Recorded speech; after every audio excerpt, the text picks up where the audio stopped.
Un écrivain peut avoir une seule histoire à l'esprit et décider d'en faire un roman. Par contre, il peut avoir plusieurs histoires et hésiter. Donc finalement, il se décide d'en faire un recueil de nouvelles. C'est le cas de Jean-Christian Nguessan qui vient aujourd'hui nous présenter son recueil de nouvelles Ayenoukoua. Ayenoukoua, un recueil de 8 nouvelles que nous prendrons beaucoup de plaisir, je l'imagine, à parcourir, à lire et à discuter. C'est tout à l'heure dans le décryptage.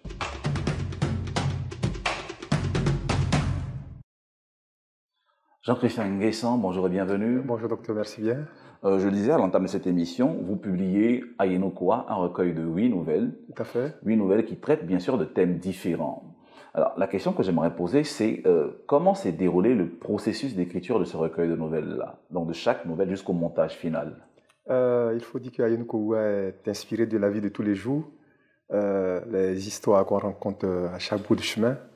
Alors on n'a pas eu trop grande difficulté à les écrire, il fallait juste commencer par la première histoire et les autres s'enchaînaient ainsi de suite jusqu'à la 8e nouvelle.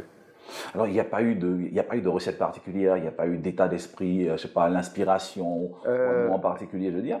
Est-ce qu'il y a des recherches qui ont été menées pour écrire certaines nouvelles? Non, pas du tout. Comme je l'ai dit, là, c'est la vie de tous les jours. C'est des histoires, quand vous avez lu qu'on rencontre à tous les coins de rue, il n'y a pas de recherche spécifique, non, pas du tout. L'inspiration est venue d'elle-même. Quel est le processus d'écriture de Jean-Christian Nguessan? Comment est-ce que l'idée de la nouvelle lui vient? Et comment est-ce qu'il se met à écrire? Quand sait-il que c'est le point final de cette nouvelle-là? Et comment compose-t-il l'ensemble de ces nouvelles? Ok, comment il a commencé d'abord? On ne peut pas avoir lu tous les grands écrivains de Côte d'Ivoire. Je pense à Bernard Dadier, je pense à Tiburce Kofi, tout ce monde-là, Kissi Machal, docteur Agnissan, tout ce monde-là. On ne peut pas avoir lu tout ce monde et puis ne pas penser à écrire un jour. Je vais vous faire une anecdote. Quand le a été édité, un de mes amis qui vit au Gabon m'a appelé pour me dire « Si tu n'avais pas fini par écrire, ça allait m'étonner. » Parce qu'il faut dire que j'ai vécu dans les livres tout le long de ma vie. Alors, je l'ai dit, c'est l'inspiration qui vient d'elle-même. On n'a pas eu à aller faire des recherches. Il faut juste commencer. On commence et puis on est entraîné par l'inspiration et puis bon, on a un point final. On se dit, est-ce que c'est bon et puis on passe à une autre nouvelle. Alors, entrons donc dans ce recueil de nouvelles. Commençons par la première nouvelle, Ô ma mère. Il y a une particularité avec toutes vos nouvelles. C'est la raison pour laquelle je posais la question sur le processus d'écriture. C'est que chaque nouvelle commence par une sorte de petit récit, de petit poème. Donc, je lis le petit poème de la première nouvelle.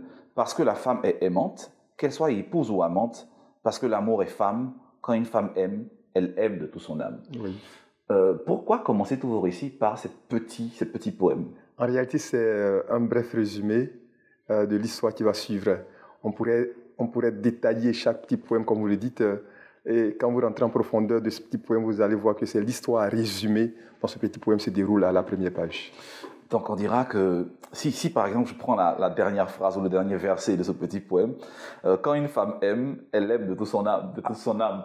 Je crois bien que vous prenez à contre-pied ce qui se dit aujourd'hui dans l'imaginaire collectif, qu'une femme elle est mesquine, elle est calculatrice. Pour vous, quand une femme aime, elle aime de toute son âme. Vous l'avez dit, quand une femme aime, est-ce que réellement ces femmes mesquines sont aimantes? Donc vous êtes d'accord que la plupart des femmes sont mesquines? Non, je ne le dis pas. Je dis que quand la femme aime, elle aime vraiment de toute son âme. Maintenant, celles qui sont mesquines, est-ce qu'elles aiment vraiment ou bien elles sont là juste pour un intérêt particulier? La question reste posée. Très bien. Alors, on poursuit notre parcours dans votre recueil de nouvelles. On reste avec la nouvelle Ô ma mère. Oui. Alors, cette nouvelle s'ouvre par un dialogue que j'ai trouvé très kafkaïen entre le personnage inconnu et le juge.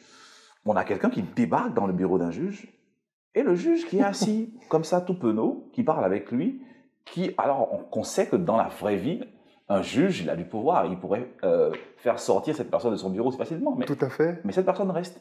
Est-ce que vous n'avez pas peur que le lecteur se dise que cette scène, ce dialogue n'est pas très crédible? Oh, justement, la curiosité a poussé le juge. Je veux dire, c'est pas la personne de tous les jours qu'on rencontre. Le juge, c'est une personne particulière. Sa patience et sa curiosité l'ont amené à écouter. Vous voyez, généralement, quand on arrive dans un bureau de juge, on frappe à la porte, la secrétaire annonce, mais le gars, il rentre tambour battant. Il est tellement surpris que finalement, il est obligé de l'écouter. C'est ce qu'il a fait, il a écouté, il a vu qu'il n'avait pas mal fait, en fait.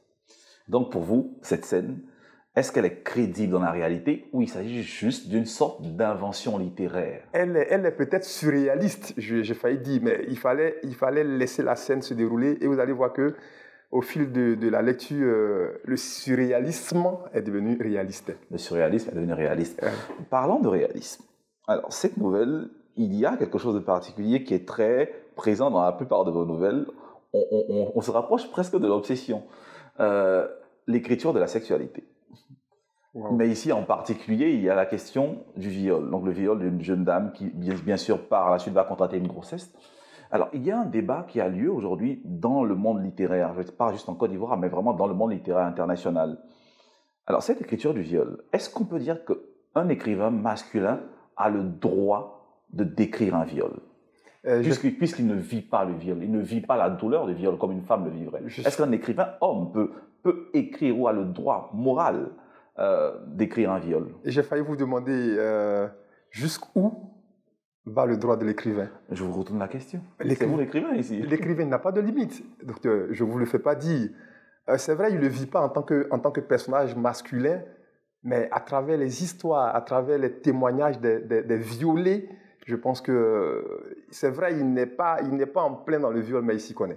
Il s'y connaît. Il s'y connaît parce qu'il en a entendu parler, justement. Mais est-ce qu'entendre parler de viol est suffisant pour écrire toute la douleur que peut ressentir une femme, aussi bien pendant qu'après le viol? Ah oui, comme je le dis, je parle en fait de témoignages, en fait. Avant ça, j'ai eu à écouter, dans la vraie vie, une jeune femme qui a été violée. Je vous épargne les détails de la scène parce que là, c'est vraiment douloureux à entendre. J'ai pu voir les détails de la scène dans le livre. J'imagine que les lecteurs également pourront voir ces détails, lire ces détails dans le livre. Mais là encore, c'est un peu dosé, j'ai failli dire, mais l'histoire racontée crue telle que j'ai entendue, on ne pouvait pas la dépeindre parce qu'elle est vraiment douloureuse. Et là, j'ai essayé de maquiller, de l'embellir un peu pour faire cette histoire. Alors, vous dire que les écrivains embellissent les viols? Non, pas qu'ils embellissent les viols, mais cette scène-là, de façon particulière, a été embellie pour permettre à l'écrivain, justement, de pouvoir la supporter. Est-ce éthique de le faire, embellir une scène de cruauté? Vous l'avez dit, les détails sont là quand même. C'est vrai, ça a été par moments embelli, comme vous le dites, je vous laisse le mot. Mais je veux dire, on ne pouvait pas la raconter toute crue, cette histoire de viol, parce que, je répète, elle est vraiment douloureuse à entendre. Moi, j'ai eu vraiment du mal à entendre. Et quand je l'écrivais, par moments, il fallait baisser la tête pour écraser une lame. Parce que je pensais réellement à l'histoire vraie qui s'était passée, que j'ai entendue. Okay. Alors, généralement, sur ces questions qui reviennent énormément, aussi bien aux États-Unis qu'en France, il y a deux mots qui reviennent sur cette capacité que pourrait avoir l'écrivain masculin de décrire les douleurs féminines. On dit deux choses, soit voyeurisme ou bien empathie. Vous situerez de quel côté? Voyeur ou empathie? Non, pas voyeur. Loin de là.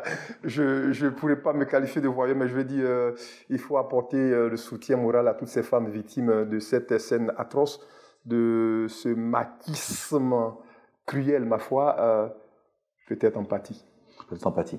Donc cela permet également, sans transition de partie, à la question de la représentation de la sexualité dans votre nouvelle. Pourquoi est aussi présent le sexe, le rapport sexuel, la scène de sexe? Waouh, le sexe fait partie malheureusement ou heureusement de la vie. Hein. On peut ne pas vouloir en parler, malheureusement, elle est partie intégrante de la vie. Comment serait la vie sans sexe? Je ne sais pas, hein. Moi, je suis juste là pour poser des questions. Vous l'écrivain, je veux dire, il y a tellement d'écrivains qui écrivent des textes où il y a des récits, des romans, je connais tellement, on en lit tellement, où il n'y a pas de rapport sexuel. Je suis d'accord, c'est le choix. Oui, alors pourquoi ce choix? Je veux dire, ce sont les motivations de ce choix que nous interrogeons ce matin. Pourquoi est-ce que Jean-Christian Nguessan trouve nécessaire d'écrire le sexe, d'écrire le rapport sexuel? Je vais vous faire une confidence. Allez-y. Interrogez 10 personnes dans la rue, personne ne vous dira qu'il aime le sexe. Malheureusement, tout le monde aime le sexe. Donc, tout le monde. Vous le faites pour rappeler à tout le monde qu'ils aiment le sexe. On sait aux gens ce qu'ils aiment, en fait. Tout le monde aime, donc il faut écrire dans ce sens qui va amener les gens à le lire, justement. Alors, donc, là vous me tendez une perche, hein, vraiment une parenthèse. Vous écrivez ce qui doit plaire aux gens, pas ce que vous voulez transmettre comme message. Les deux vont de pair. Je transmets un message, mais en même temps, ce message-là est plaisant, les gens aiment, donc ça passe. Ok, et pas de problème. On va poursuivre. Je pense qu'on pourra revenir sur cette question de l'omniprésence, de la représentation du sexe. Mais il y a une autre particularité avec cette représentation du texte, c'est qu'elle est, la plupart du temps, très malsaine. On a des viols, on a ce rapport sexuel entre un pasteur et sa fidèle. Alors, au final, le regard que vous portez sur le sexe n'est pas si beau que ça. Est-ce que l'écrivain n'écrit que le beau? L'écrivain n'écrit souvent que c'est une satire qui dépeint un peu plus ou moins l'état de la société. Et tout ce qui est dit dans le livre fait partie justement de la vie de tous les jours. On n'a pas à choisir ce qu'on doit écrire. Ce sont des choses qui font partie du vécu quotidien. Alors nous l'avons écrit sans état d'âme, abordant, ma foi, tous les sujets que nous vivons au quotidien. Attendez, un pasteur qui couche avec sa fidèle, on va pas se dire c'est pas bon, donc on n'écrit pas. Non, ça existe malheureusement. Non, je comprends très bien que ça existe. On le comprend très bien. On en parle beaucoup dans les maquis, partout, un peu dans toutes les villes de Côte d'Ivoire. Mais le plus important, c'est le fait que l'écrivain que vous êtes fasse le choix d'écrire sur cela et de décrire le rapport sexuel parfois comme très, très cruel, mesquin, cynique, violent. Oui, mais c'est la scène qui est décrite. Est-ce que... Attendez. Pourquoi, par exemple, vous ne décidez pas d'écrire des scènes très érotiques où il y a vraiment de l'amour et que particulièrement, c'est ce cynisme-là, cette méchanceté qui vous intéresse. Oui, mais c'est ce qu'on veut comprendre. Certains le font déjà, comme vous le dites. Il faut bien qu'il y ait des gens pour écrire ce qui peut peut-être choquer, peut-être à la limite. Mais donc, je vous assure que... Vous écrivez pour choquer. Oui, quelquefois. Quelquefois pour plaire, quelquefois pour choquer, mais décrit tel que ça se présente. Quitte à plaire ou à choquer. Qui t'appelait ou à choquer. Voilà. Très bien. Alors, j'imagine qu'il y a quelqu'un d'autre qui m'attend, qui est impatient de poser des questions. On va maintenant recevoir la question selfie.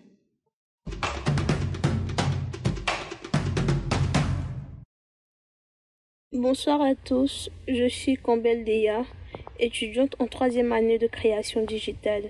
Alors, j'ai lu votre œuvre et ma question est la suivante. Pourquoi avez-vous choisi le recueil Ayemo Kowa ?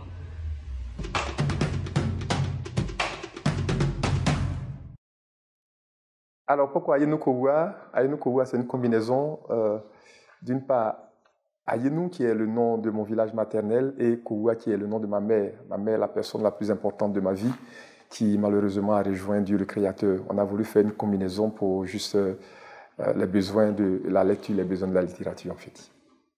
Très bien, c'est très beau. On reviendra plus tard à la nouvelle Ayeno Kowa. J'aimerais qu'on parle d'une nouvelle en particulier qui peut-être résume l'une des idées qui est très présente dans ce recueil de nouvelles-là, la nouvelle Maison à louer. Wow. Je lis un extrait. Riba baba Kayoto Somba, Riwa Kalitosh, Imamana, un Atalakou digne d'un disc jockey congolais. Atalakou, sacrilège. Ici, il s'agit bien d'une personne dans une église qui parle en langue, donc qui est habitée du Saint-Esprit. Vous êtes très critique à l'égard du christianisme. Oh, une question très d'actualité. Hein. J'ai failli dire critique. Oui, quand même. Il faut dire que le christianisme, c'est le rapport des humains chrétiens avec Dieu. Mais malheureusement, certains s'en servent pour abuser de la population. Une population de plus en plus pauvre qui se voit abusée par des hommes dits de Dieu. Aujourd'hui, malheureusement, le christianisme est en train de devenir un business pour certains. Il faut le décrier, il faut interpeller ces personnes-là. Parce que plus les personnes se sentent pauvres et vulnérables, plus elles ont tendance à recourir vers l'aide supérieure qui est incarnée par ces personnes dites hommes de Dieu.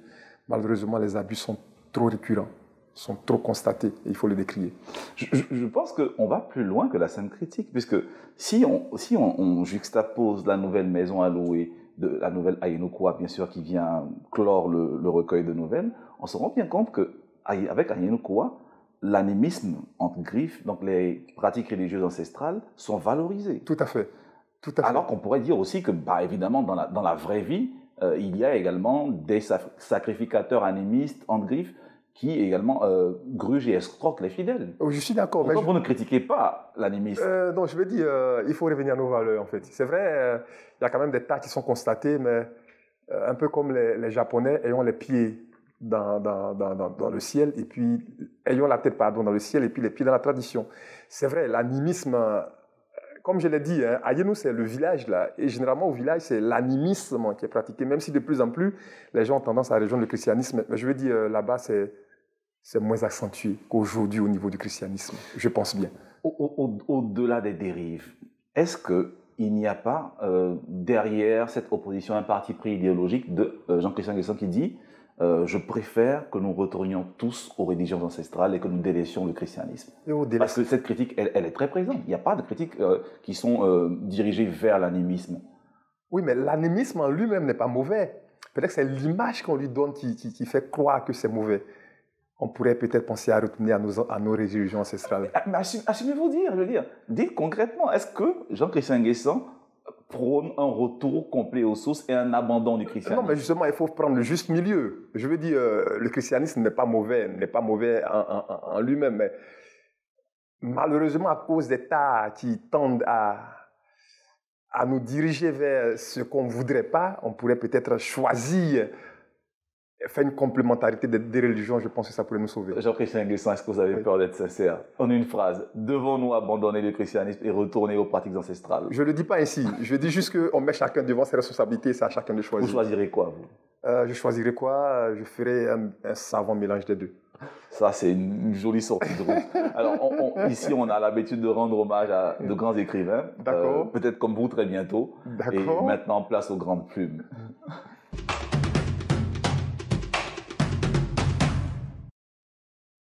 Emmanuel Dongala est né de père congolais et de mère centrafricaine. Il est diplômé Master of Science Rutgers University aux États-Unis et docteur des sciences de l'Université de Montpellier en France. Il a enseigné la chimie à la faculté des sciences de Brazzaville jusqu'à la guerre civile qui a ravagé le Congo en 1997.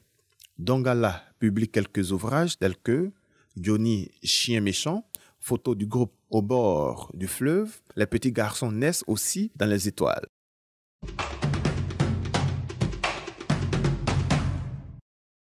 Comment sortir indemne de la lecture de livres aussi magnifiques que Johnny Chien Méchant ou encore Jazz et Vin de Palme? Jean-Chrétien Nguessan, j'imagine que vous avez un regard à poser sur l'écriture de Emmanuel Dongala? Oui, Emmanuel Boudzeki Dongala, je l'ai lu dans mes années lycée, mais j'ai surtout lu Jazz et Vin de Palme. Un recueil de 8 nouvelles également, je crois bien, 8 nouvelles. Ça nous a tellement inspirés. C'est un géant, c'est un monstre de la littérature africaine. On espère un jour, à défaut d'arriver à son niveau, au moins être à ses pieds. Ok. Est-ce qu'on pourrait dire que tous ces romanciers africains qui ont été auteurs de nouvelles, qui parfois ont même commencé par le recueil de nouvelles, ont également inspiré votre choix d'entrer en littérature par le recueil de nouvelles? Je dirais non. Il nous a inspirés dans l'écriture de l'œuvre, d'accord, mais pas forcément au niveau du choix du genre, non. On a tellement lu les auteurs africains, j'en ai cité quelques-uns tout à l'heure, mais je vais dire, c'était surtout des romans que nous avons lus au lycée. On avait plus le choix pour les romans. Je suis tombé par un heureux hasard sur Jazz et Vin de Palme. Le titre m'a tellement inspiré. Quand j'ai pris, j'ai dit waouh, c'était vraiment du bon. Bon, plus tard, peut-être que ça a inspiré. On pourra faire un rapprochement. Un recueil de nouvelles Boudzeki Dongala, recueil de nouvelles Jean-Chrétien Nguessan, 8 nouvelles Dongala, 8 nouvelles Jean-Christian. C'est des choses de Dieu peut-être. Chose de Dieu, peut-être. Du Dieu africain certainement. Donc au final, pourquoi vous choisissez d'entrer en littérature par le recueil de nouvelles? Il faut dire, j'avais tellement de choses à dire, des choses, je veux dire, tellement différentes. Un roman n'aurait pas pu les contenir. Un roman de 900 pages, de 400, de 500 pages, ça aurait été possible. Là encore, il faut trouver un éditeur pour le faire. Très bien. Donc, au final, je veux dire que le choix des recueils de nouvelles a été un choix stratégique. Tout à fait, tout à fait. Un choix stratégique, parler de plusieurs choses à la fois. Le roman viendra après. Très bien. Voilà. Alors, si on revient à la forme de chacune de vos nouvelles, on se rend bien compte que, bien que les thèmes soient différents, bien que l'écriture et le style également soient différentes, on se rend bien compte qu'il y a un principe qui reste le même. Chacun des personnages s'adresse toujours à quelqu'un de connu, de visible. D'où vient ce besoin de mettre en scène l'acte de raconter? Il s'adresse à quelqu'un de visible, de connu, c'est vrai, mais quelque part, ce quelqu'un de connu, de visible, c'est vous, c'est moi, justement. Il fallait que chacun y trouve son compte dans chaque nouvelle au moins. J'ai voulu que chaque lecteur soit en même temps personnage de l'œuvre, justement. Donc, en s'adressant à quelqu'un de connu, je me mets dans la tête que ce quelqu'un de connu peut être monsieur tout le monde, madame tout le monde. Donc, vous avez juste envie de happer le lecteur en l'insérant dans vos récits. Dans les récits, tout à fait. Tout à fait. Donc, mais ce besoin de parler au lecteur, est-ce aussi l'une des raisons pour laquelle, comme le préfacier l'a dit, je le lirai à l'instant, que votre écriture est simple? Est-ce un parti pris d'écrire simplement? Oui, c'est fait sciemment, d'autant plus qu'il faut dire, Les lecteurs africains ivoiriens, surtout, on les compte du bout du doigt. Les gens préfèrent Facebook, les gens ils préfèrent WhatsApp. Alors, il faut donner aux gens une facilité de lecture. Je n'ai pas voulu faire comme Néoulou qui, ma foi, pour le comprendre, il faut chercher un dictionnaire vraiment riche. Il fallait offrir cette simplicité à tout le monde, une lecture plaisante, simple, pour permettre aux gens de s'accaparer le livre. Et puis, en même temps, amener cet amour du livre qui nous a animés, nous autres, quand on était encore au collège ou au lycée. Je suis le jeune lecteur, voilà. Bon, je lis donc la première phrase de la préface. Ayenu Kowa est un recueil de nouvelles qui se veut simple et accessible à tout lecteur. Justement. C'est quoi un récit simple? Dans un langage... Sujet, verbe, complément? Dans un langage accessible, je veux dire, c'est un récit simple. On n'a pas besoin de se creuser la tête pour comprendre le dénouement de l'histoire. Il se dessine de lui-même. Je veux dire, c'est fluide, c'est vraiment intéressant. Alors, question que je pose depuis peu aux écrivains que j'ai la chance de recevoir ici, c'est quoi bien écrire finalement? Est-ce écrire simplement? Est-ce écrire avec un style qui est alambiqué, recherché, prendre le pari de la poésie, du raffinement? Ou est-ce simplement se contenter d'écrire sujet, verbe, complément avec un personnage le plus simple, voire plat possible? C'est quoi écrire simplement? Je n'ai pas de recette. C'est quoi la recette de Jean-Christian Nguessan pour écrire un récit simple et accessible à tout lecteur? Je me mets dans la peau justement du lecteur lambda. Voilà. On a lu des auteurs français, on a lu des auteurs africains. Par moment, pour comprendre le dénouement du récit, parfois c'est vraiment difficile, c'est compliqué. Alors je me mets dans la peau de quelqu'un qui veut avoir entre les doigts une lecture accessible, une lecture, je veux dire, sans gros mots en griffe, ou alors employer le minimum possible pour que le récit soit vraiment accessible à tout le monde. Est-ce que le rôle également de la littérature, ce n'est pas également de dérouter le lecteur, de le pousser à se tordre les méninges, à réfléchir, à se perdre parfois? Est-ce que faut-il que le chemin soit toujours le plus aisé possible? Oui, mais certains le font. Amener le lecteur à se creuser la tête, à se casser la tête pour comprendre. Nous avons choisi ce style-là, ce style si particulier, si simple, pour amener le lecteur à rester dans la simplicité, justement. Ce style particulier, ce style simple, vous l'avez dit, on le prendra comme conclusion de cet échange. Merci Jean-Christian Nguessan d'être passé nous voir. On espère vous voir pour le prochain livre qui, vous m'avez dit, qui est en cours d'édition. Justement, le titre c'est pour le scoop, le titre c'est « 6 femmes et pourtant ». On a parlé d'amour, nous avons parlé de beaucoup de choses. C'est ça le principe du recueil de nouvelles, traiter de plusieurs thèmes, parfois dans le même style, parfois avec un style différent. Ayenu Kowa de Jean-Christian Nguessan. On espère que vous avez pris du plaisir et que vous courez vers les librairies pour vous offrir ce petit bijou de recueil de nouvelles. En attendant le slam, on vous dit toujours, comme d'habitude ici, lire des livres, des livres.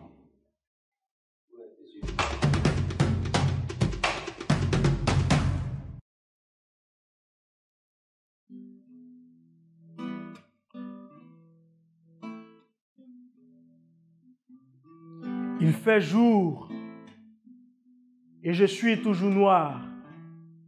L'histoire a peut-être oublié mon nom, elle a peut-être perdu la mémoire. Je porte mes rêves dans mes poches et elles sont vides. Chaque goutte de mes larmes abreuve la terre aride. Je suis bercé tous les soirs par le chant mélancolique de la solitude. Autour du mets, j'ai l'impression de manger ma propre chair, ma propre négritude. Mon corps a imbibé toutes les salives du monde. Ma tête est pleine de neige, je perds des ondes. Monsieur le préfet, au nom de Dieu le plus parfait, je veux une carte d'identité, s'il vous plaît.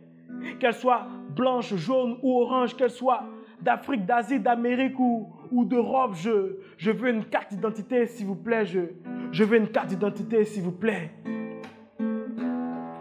Je suis la lune d'un autre ciel. Je suis le miel d'aucune abeille. Mon nom, je ne sais plus. Il y a 2 ans, j'étais Arthur. Maintenant, je crois que je dois être Patur ou Pati ou Kati. Je ne sais plus. Ma vie danse sur la mine de la mort. Mes envies dansent, grandissent et se frottent au tort. Oh! Mon père est ici. Ma mère est de nulle part.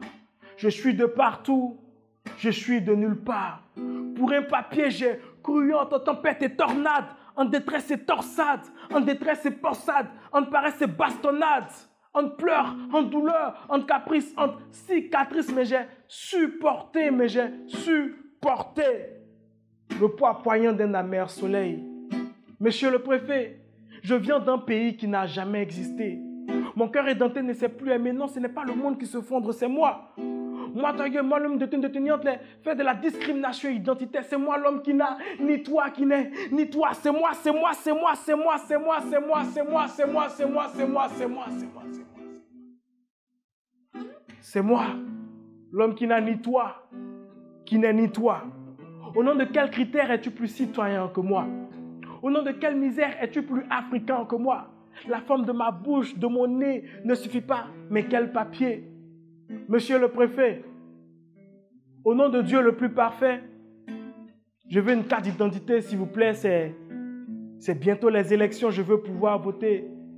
Donnez-moi une carte d'identité ou prêtez-moi la vôtre. Que je vive 2 minutes comme un homme, comme vous, monsieur le préfet.